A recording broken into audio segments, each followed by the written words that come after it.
Tak stojíme pred dvomi obrazmi Michala Kerna, Liptov a Liptovská Mara. Také zaklinadlo, ktoré Michal Kern používal, bolo, že do záhuby sa rútiaci svet. Jeho hlavnými médiami vyjadrenia boli fotografie, kresby, prípadne fotokoláže a tieto dva obrazy tvoria tým pádom dosť veľkú výnimku v jeho tvorbe. Pôvodne boli 4, v našej zbierke sa nachádzajú tieto dva. Vidíme sami, že tá krajina má iný ráz na jednom aj druhom. Na jednom je taká, ak by som povedal, že predapokalyptická, na druhom už je taká postapokalyptická. Zaujímavé je to, že divák sa ocitá v pozícii niekoho, kto sa pozerá do krajiny cez nejaký periskop alebo cez hľadáčik zbrane. Proste je to niekto, kto je od tej krajiny oddelený.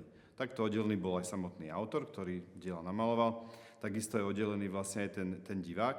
A tým pádom my sa ocitáme v pozícii niekoho, kto je v nejakom undergrounde, kto je vlastne už prítomný na mieste, kde zlyhal, kde už nemôže sa stať súčasťou, nedokáže sa stať súčasťou tej bežnej krajiny, ale kde vlastne už musí byť oddelený niečím, čo jeho pozorovateľňu vlastne zabezpečuje.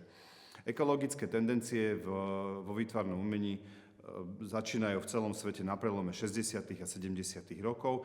Ja si myslím, že Michal Kern nemusel pôvodne uvažovať týmto smerom o Liptove, kde strávil celý život, ale v momente, keď sa tie ekologické témy objavili vo svete ako nový diskurs, tak on samozrejme začal prehodnocovať svoje dovtedajšie uvažovanie o tom mieste, vlastne, kde žil. Žil na Močiaroch, v rodinnej kúrii, v mikrosvete, niekoľkých hektárov ohradenom, kde sa dala príroda pozorovať v určitej svojej takej celistvosti.